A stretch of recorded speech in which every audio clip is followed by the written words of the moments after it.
chapter 253 to 254. "Tsunade?" Hiruzen exclaimed in surprise. "When did you come back?" He was the Hokage, damn it. One would think a presence of an S-rank ninja in his village, no matter if she belonged to his own forces, would be noted and relayed to him.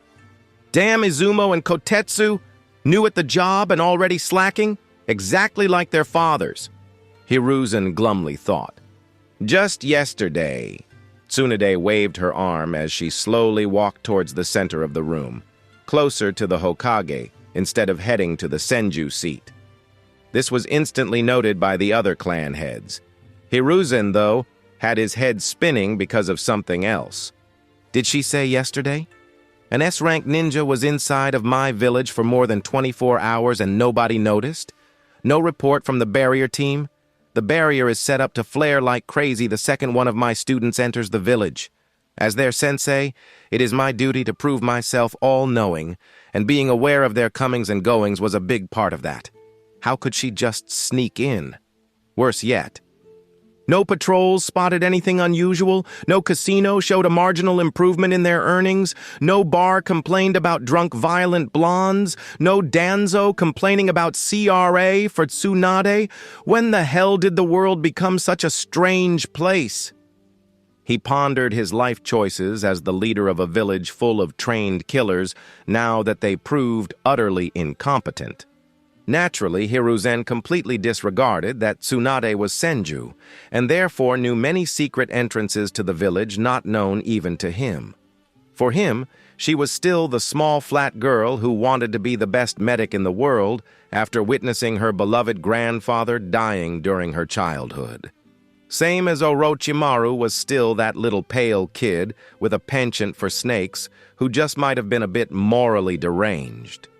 Yeah. Sending him to work with Danzo might not have been the best decision for his already crumbling moral compass. Poor Danzo. Who knows how Orochimaru corrupted him? Hiruzen wistfully mused. He did become a bit heavy-handed in recent years.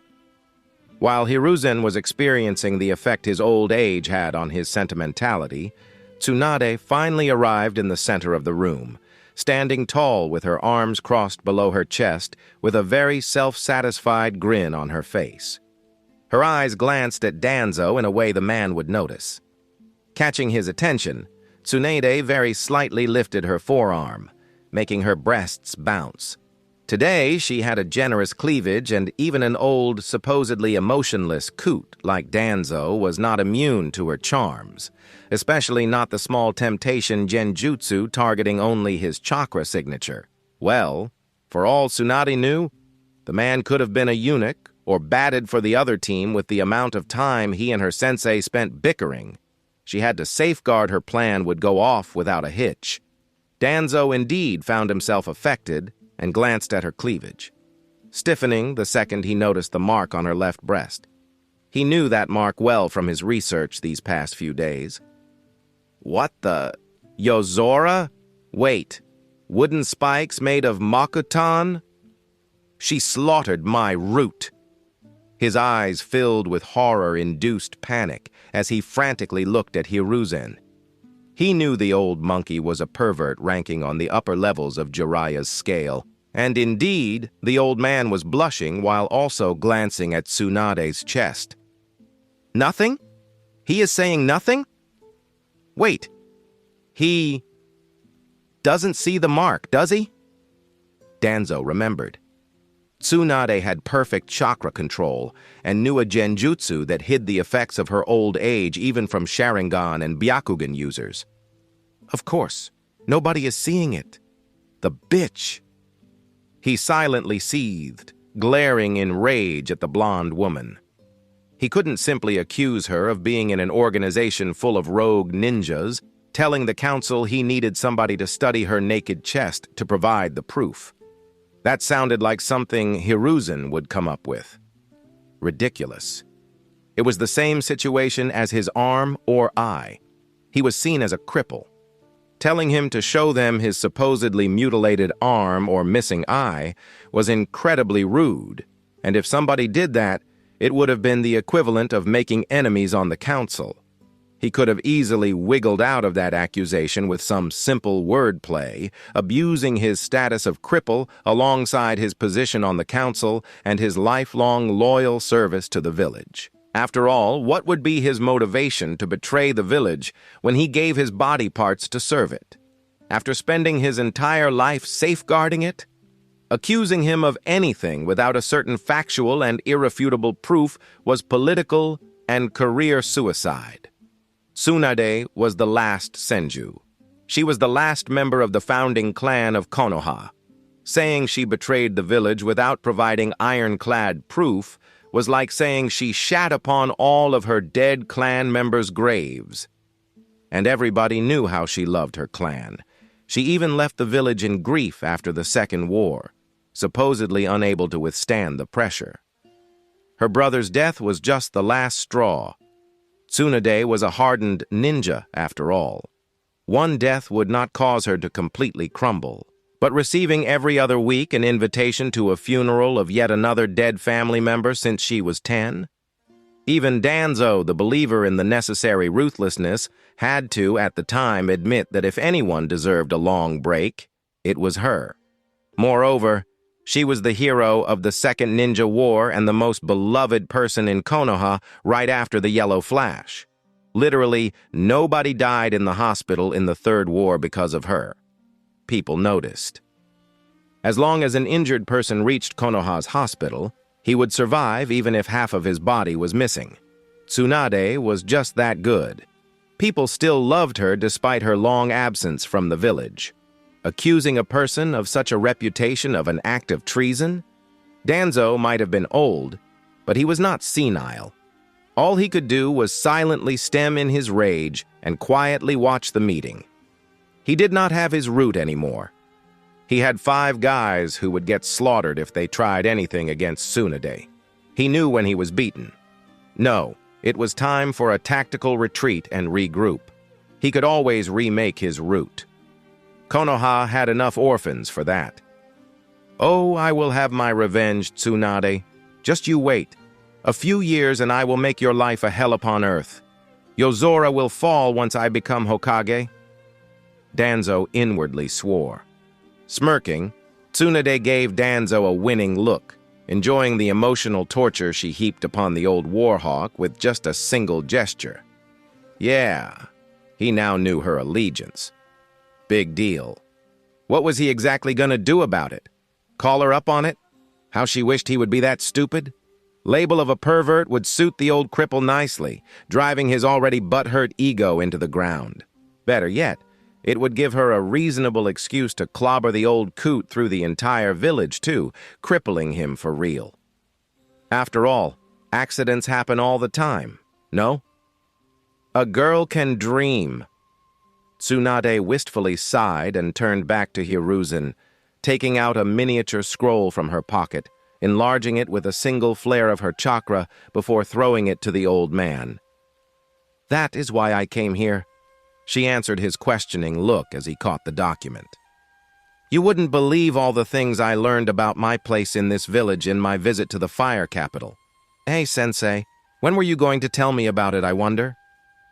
Hearing that, Hiruzen didn't need to be a prophet to know what the scroll was about. Needless to say, his heart skipped a beat when he saw the seal of the fire daimyo. I would have been happy ignoring Konoha my whole life. But no.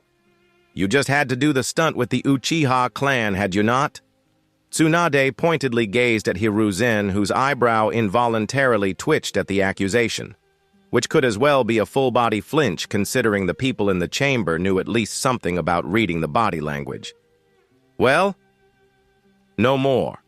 My grandfather didn't create this village to be a chessboard for some old bastard's amusement.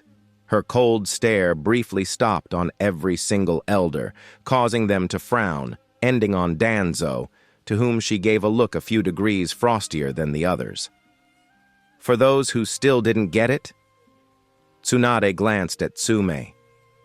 Itachi didn't go quite as mad as he was portrayed. He simply followed orders, didn't he? Sensei? Even Tsume Inuzuka understood Tsunade's meaning after she pointed it out so bluntly. Inuzukas were fiercely loyal to the third Hokage due to their pack mentality. He had a half-century to cement his position as an alpha in their minds, and he certainly did not slack off in that regard. Hiruzen became shocked and inwardly winced at the piercing look Tsuma threw him. He found himself between Tsunade and a hard place. On one hand, he could play stupid, but he knew the suspicion was cast, and this could potentially tear the village apart in the near future. He definitely didn't miss how Hayashi Hyuga narrowed his eyes at him. He protected the village with his life for over half-century, and now these upstarts wanted to take his pound of flesh? As if. It was all for the will of fire, Tsunade-chan, he said in a calm voice, adding the suffix to show her her place. He knew there was no point in trying to keep these facts hidden. The Uchiha clan wanted to rebel. The final result was definitely unfortunate, but not unexpected. Treason is treason, after all. No matter what I did, they simply wouldn't let it go. And in the end, I never ordered their massacre. He sadly shook his head. Bullshit. You, Hiruzen Sarutobi, let that happen. She emphasized her words by banging her fist on the table nearby while staring at her sensei. You knew something was wrong for years. You were the reason why they were relocated to the outskirts and lost most of their political power in the first place. All because Danzo told you so. You know how prideful and vain Uchihas were. You must have had an idea how this would end up, especially with that twit Fugaku as the clan head. Don't try to screw with me by telling me you had no idea, sensei. You are not called the professor because you like Icha. Schoolyard crush. Tsunade deadpanned, making Hiruzen feel self-conscious as a small blush appeared on his wizened cheeks. Tsunadeheim, Koharu decided to interrupt the dressing down Tsunade was delivering to Hiruzen. Even your grandfather would see the greater good in the unfortunate demise of the Uchiha clan. He always preached that others should see the village before their own clans. Uchihas simply went too far. I would think I knew my grandfather better than you, old hag. Tsunade snorted, stopping Koharu short, earning herself a glare from the short old woman. No matter how hard you try to portray my grandfather as some idiot who would sacrifice anything for the village, I have known him. As big of a goof as he was when it came to politics, he was still a ninja and knew the importance of backup plans. Say what you want, but my grandfather was Senju first, Hokage second. Anyone who knew him more deeply was aware of that fact.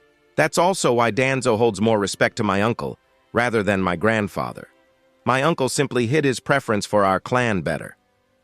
Tsunade stated, causing everyone to ponder what she just said. How could it be any different? He created the village for his clan, for the children so they wouldn't have to fight. How could you sit there and tell me he would gladly sacrifice these same children for the village? Are you daft? What do you mean? Tsume asked, now fully invested in the discussion. What a drag. Shikaku murmured, Itachi didn't spare even children. Considering our esteemed Hokage and his elder Koharu just indirectly admitted that it was an order of some sort. And the chamber grew somber at that. The various clan heads felt their very own turmoil of emotions because of the revelation. The elders furiously thought about how to word their defense in order to prove what they did was fully for the village. The civilian representatives simply stared, feeling out of the place and suddenly scared to let out even an eep. After all, if an entire clan was eradicated just because they got out of hand. They all started considering their previous behavior during those meetings, and sudden fear started to creep up their spines. The Hokage just mournfully puffed his pipe, passively watching the whole council room. It was interesting how just a few words could accomplish what he in his entire career could not. Tsunade, in just a few seconds, shut up the entire council room. He found himself impressed, despite it being at his expense. Maybe it really is time to retire, huh? After a brief silence, Tsunade started speaking again.